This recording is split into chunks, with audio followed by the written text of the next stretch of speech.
Seorang wanita muda payah dalam banyak hal. Dia gagal dalam ujian semester, gagal dalam ujian mengemudi, dan gagal dalam hal percintaan. Sampai akhirnya dia ketemu sama seorang kakek-kakek yang akan merubah hidupnya menjadi lebih baik. Tapi semua itu ada biaya yang harus diberikan pada si kakek.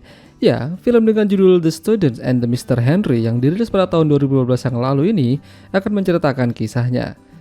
Namanya adalah Constance, seorang wanita muda yang mungkin usianya sekitar 20 tahunan. Apapun yang ia kerjakan pasti salah dan tidak fokus.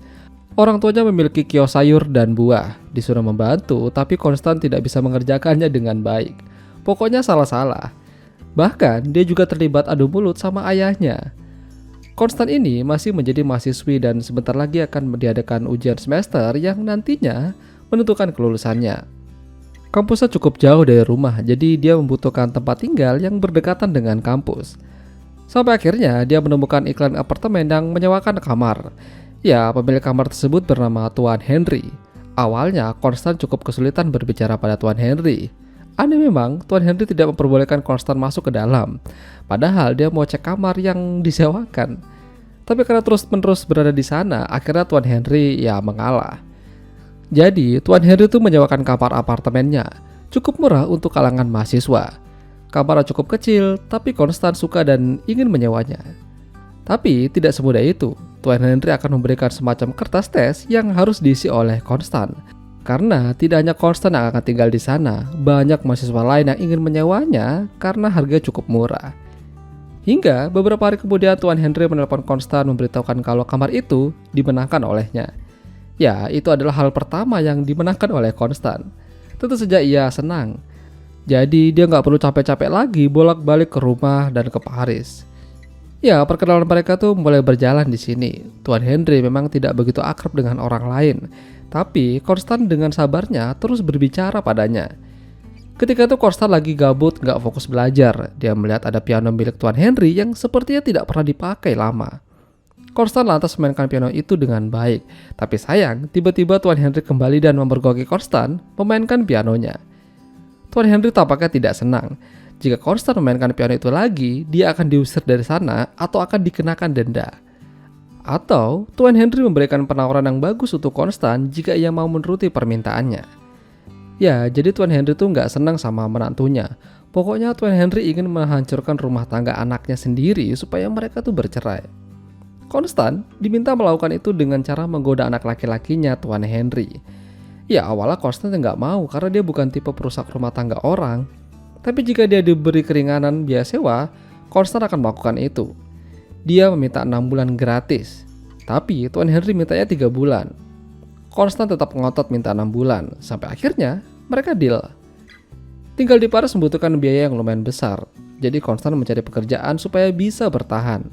Dia melamar kerja di sebuah restoran dan akhirnya diterima. Esok harinya anak Tuan Henry datang ke sana, namanya adalah Paul. Dia ingin mengunjungi ayahnya di sana. Ya, Constance langsung beraksi. Pokoknya hal-hal yang membuat laki-laki jadi kesem-kesem. Meskipun begitu, Constance tidak begitu handal. Modal pakaian mini aja Constance udah bisa membuat Paul jadi enggak fokus. Paul dan ayahnya ini ternyata memang enggak pernah akur. Apalagi ketika dia menikah dengan orang yang kurang disetujui oleh Tuan Henry. Hari-hari telah berlalu, Constance mencoba terus membuat Tuan Henry nyaman berada di sekitarnya. Ujian semester juga udah dilaksanakan dan sepertinya Constance terlihat tidak fokus dan tidak bisa mengerjakan. Sampai suatu hari, Paul datang kembali bersama istrinya yang bernama Valerie. Mereka ingin makan siang sama-sama di sana. Ya, tentu aja Constance beraksi tipis-tipis karena lagi ada istrinya Paul. Lagi-lagi Paul dan ayahnya nggak bisa akur padahal kala itu mereka lagi makan. Jadi Constance mencoba mengalihkan pembicaraan tentang ujian semester dan hal-hal buruk yang tidak pernah bisa ia kerjakan. Tidak semuanya, Tuan Henry merasa Constance punya bakat dalam hal musik, terutama memainkan piano. Dia minta Constance memainkan pianonya meskipun awalnya dia tidak mengizinkan. Ya, memang Constance sangat baik memainkan alat musik tersebut. Bahkan Tuan Henry aja sampai berkaca-kaca karena teringat mendiang istrinya yang sangat suka memainkan piano. Meskipun begitu, Valerie suka dengan Constance. Dia baik dan sopan, udah gitu lucu. Hari pengumuman kelulusan telah tiba. Semuanya pada melihat hasilnya termasuk Constance. Sayangnya, Constance dinyatakan tidak lulus. dia sangat terpukul dan sedih. Sementara teman-temannya berhasil. Rasa frustasi akhirnya membuat dia pergi ke diskotik mencoba melupakan apa yang terjadi hari ini. Ya, semua ikut sedih, termasuk Valerie dan Tuan Henry. Selama ini memang dia tidak berguna, tidak ada yang bisa ia kerjakan dengan baik. Namun Valerie membantah hal tersebut. Terlalu cepat menghakimi diri sendiri, terutama Tuan Henry. Konstan bisa memainkan piano dengan baik. Jika hal itu diasah terus-menerus, pasti akan menjadi sesuatu yang berguna untuknya di masa depan. Tapi Konstan ragu dengan bakatnya tersebut. Dulu, dia pernah les musik, lalu sang guru mengatakan kalau cara bermain pianonya Konstan lebih jelek daripada yang lain. Hal itu membuatnya jadi trauma. Untuk menenangkan pikiran, dia pulang ke rumah orang tuanya. Ya, kala itu ayahnya bertanya soal hasil ujian. Konstan berbohong kalau dirinya lulus, padahal ya enggak. Konstan benar-benar hampir putus asa. Sampai suatu ketika ada beberapa surat yang masuk ke apartemen Tuan Henry. Salah satunya adalah audisi musik. Ya, Tuan Henry minta Konstan untuk mengikuti audisi tersebut. Tapi sepertinya Konstan tidak tertarik sama sekali. Aksi Konstan untuk menjatuhkan rumah tangga Paul terus berjalan. Kali ini sepertinya Paul makin tertarik dengannya. Bahkan Paul mendatangi Konstan di tempat kerjanya. Ya, sungguh nekat memang. Paul mengajak Konstan untuk jalan-jalan, main ke diskotik, hingga akhirnya mereka saling cipokan.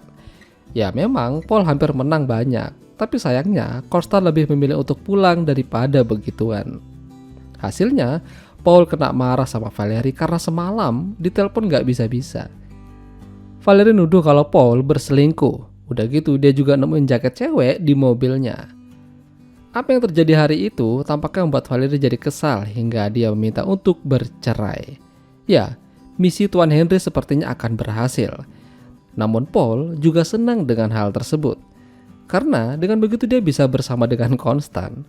Sayangnya, Konstan tidak menjawab panggilan telepon Paul dan seakan-akan mencuekinya. Keesokan harinya Paul dipanggil oleh Valerie di rumah ibunya dan ternyata dia hamil. Akhirnya, Paul dan Valerie nggak jadi cerai karena mereka akan memiliki anak yang mereka idam-idamkan selama 10 tahun belakangan ini. Tapi Tuan Henry tidak senang. Mereka malah bertengkar mulut. Ya, misi Tuan Henry akhirnya gagal. Begitu pula dengan tujuan Konstan. Dia gagal dalam ujian dan akan kembali ke rumah. Entah apa yang salah pada dirinya, seolah-olah dia tuh nggak bisa fokus. Tuan Henry lantas memberikan pencerahan pada Konstan kalau hidup ini memang tuh penuh dengan ujian. Tapi ujian mana yang kira-kira cocok untuk kita? Setiap orang berbeda-beda dan Tuan Henry yakin kalau ujian Konstan itu ada di tempat lain. Perlahan-lahan Tuan Henry mulai bisa membuka hatinya pada Konstan, pada Paul dan juga pada Valerie. Dia salah telah berbuat yang tidak baik pada anaknya sendiri. Usianya juga udah gak muda lagi. Kali itu Konstan sedang galau antara mengikuti perkataan Tuan Henry atau pulang dan menjadi orang yang gagal selamanya. Padahal Konstan udah dijemput oleh sang ayah. Dan ternyata ayah juga tahu kalau Konstan tuh berbohong soal ujian tersebut. Dia marah dan meminta Konstan untuk kembali pulang dan membantunya bekerja di kios sayurnya aja. Tapi Konstan tidak mau. Dia ingin mencari jati dirinya sendiri. Dia memutuskan untuk tinggal beberapa lama lagi di apartemen Tuan Henry. Berbulan-bulan dia mengasah skill pianonya dibantu oleh Tuan Henry. Sampai akhirnya hari audisi telah tiba. Tuan Henry berdoa supaya Konstan bisa lolos. Ya, kalaupun belum lolos, jangan kecewa. Setidaknya Konstan udah berada di jalan yang benar. Pada akhirnya Konstan memang belum lolos, tapi hasilnya tidak buruk. Konstan kembali ke apartemen Tuan Henry. Di sana ada Paul sambil mengemasi barang-barang. Sayangnya Tuan Henry telah meninggal beberapa hari yang lalu. Dia meninggalkan pesan untuk Konstan agar selalu berjuang dan jangan patah semangat. Doanya akan terus menyertainya sampai ia menjadi orang yang sukses.